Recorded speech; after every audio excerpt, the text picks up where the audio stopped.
Right. Jail భయంతోనే రేవంత్ కుట్ర. ఓటుకు నోటు కేసులో సీఎంకు జైలు ఖాయం.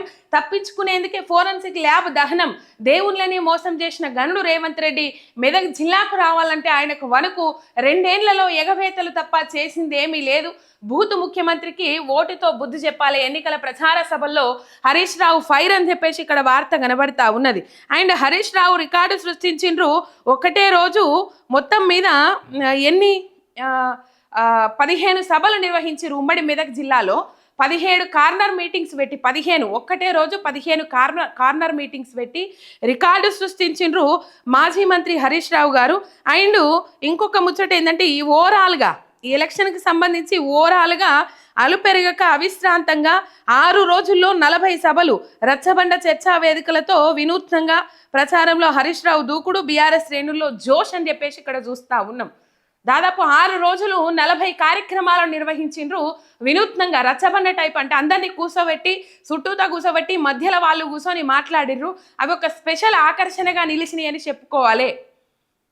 రైట్. మొత్తం మీద 6 రోజులల్లా 40 కార్యక్రమాలు తెలంగాణ రాష్ట్ర వ్యాప్తంగా 40 కార్యక్రమాలు నిర్వహించిండ్రు. రికార్డు సృష్టించిండ్రు మాజీ మంత్రి హరీష్ రావు గారు. అండ్ ఫోరెన్సిక్ ల్యాబ్ ఏదైతే ఉన్నదో ఆ ల్యాబ్కు సంబంధించిన అంశం మాట్లాడిరు మాజీ మంత్రి హరీష్ రావు. ఏదైతే ఓటుకు నోటుకు సంబంధించిన ఆధారాలు ఏవైతే ఉన్నాయో వాటిని మాయం చేయడానికే రేవంత్ రెడ్డి ఈ కుట్రకు తెరలేపిందని వాళ్ళు అన్నారు. కానీ మరి సుప్రీంకోర్టులో ఈ ఆధారాలు ఉన్నాయా లేవా అనేది ఒక క్వశ్చన్ మార్క్. సుప్రీంకోర్టులో నడుస్తూ ఉన్నది, హైకోర్టులో నడుస్తూ ఉన్నది.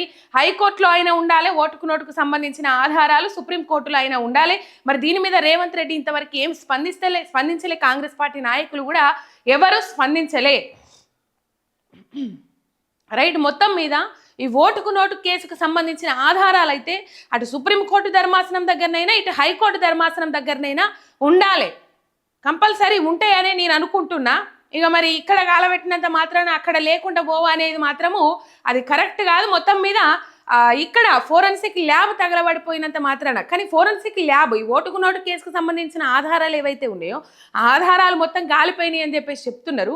కానీ ఎంతోమంది నేరగాళ్ళు, ఎంతోమంది నేరస్తులు, ఎంతోమంది రాటుదేలిన ఏమంటారు గుండగాళ్ళు తప్పించుకునే పరిస్థితి ఇక్కడ కనబడతా ఉన్నది.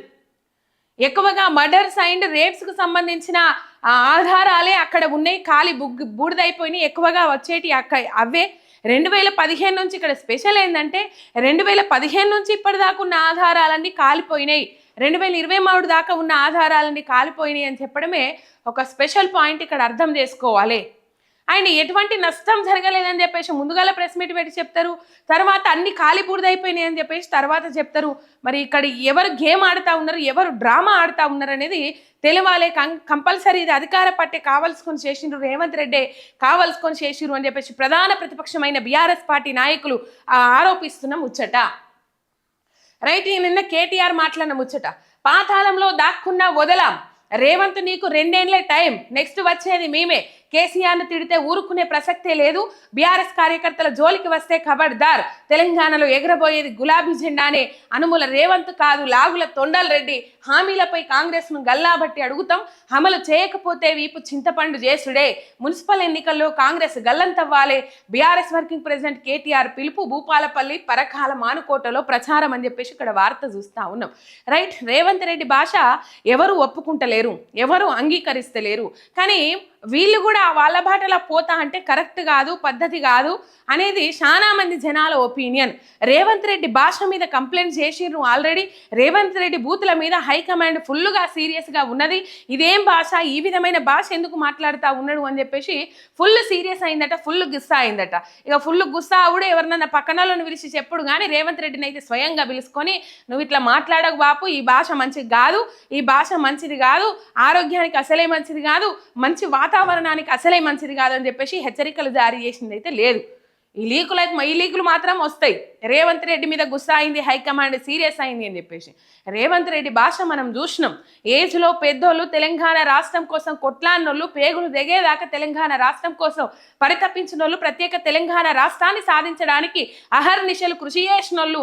అయినప్పటికీ 17 సంవత్సరాలు, సరే అది నువ్వు ఒప్పుకోకపోతే ఎందుకంటే నీకు ఉద్యమం గురించి తెలియదు, ఉద్యమంలో నువ్వు పాల్గొనలేదు కాబట్టి నీకు అది తెలియదు. ఒప్పుకోకపోతే కానీ 17 సంవత్సరాల ఏజ్ పెద్ద అయినా, ఏజు 17 సంవత్సరాలు నీకంటే పెద్ద ఆయన, మన తెలంగాణ సంస్కృతి సాంప్రదాయం ఏం నేర్పుతుంది? మనకు భారతదేశ సంస్కృతి సాంప్రదాయం ఏం నేర్పుతుంది? మనకంటే వయసులో పెద్దవారిని గౌరవించాలి అని చెప్పేసి. మరి అది నేర్చుకున్నాడా నేర్చుకోలేదా రేవంత్ అన్న తెలియదు, కానీ మొత్తం మీద నోరు పారేసుకున్నాడు. కేసీఆర్ మీద ఇష్టం వచ్చినట్టు బూతులు మాట్లాడిరు, ఇష్టం వచ్చినట్టు ఆయన నోటికి పని చెప్పిరు. ఆ నోటికి పని చెప్పడానికి కూడా ఓ సీక్రెట్ ఉన్నది. ఆ సీక్రెట్ ఏందనేది మనం పోతా ఉంటే మాట్లాడుకుందాం. ఇన్నొద్దులు నోటికి పని చెప్పడానికి వేరే లెక్క, ఇప్పుడు మున్సిపల్ ఎన్నికల ముంగట్నే నోరుకు పని చెప్పడానికి ఇంకో లెక్క. ఆ లెక్క ఏందనేది మనం పోతా ఉంటే మాట్లాడుకుందాం. మొత్తం మీద వచ్చేది మేమే అధికారంలోకి, 2.5 మళ్ళీ మేమే అధికారంలోకి వస్తాం. ఎక్కడ దాక్కున్నా వదిలిపెట్టేది లేదు రేవంత్ రెడ్డి, నిన్ను అసలే వదలమని చెప్పేసి బీఆర్ఎస్ వర్కింగ్ ప్రెసిడెంట్ కేటీఆర్ ఎన్నికల ప్రచార సభలలో మాట్లాడిన ముచ్చట్లు ఇవి. హింసించే పులకేశిలాగా ఇంకా 2 ఏళ్ళు రేవంత్ను భరించాలి. 2 ఏళ్ల తర్వాత రాష్ట్రంలో ఎగిరేది గులాబీ జెండానే. రేవంత్ ఎంతమంది దేవుళ్ళకు మొక్కుకో, పాతాళంలో దాక్కున్నా సరే వదలం, ఇక నీకుంటుంది. కేసీఆర్ను కార్యకర్తలను ఏమైనా అంటే విడిచిపెట్టమని చెప్పేసి మాట్లాడినరు.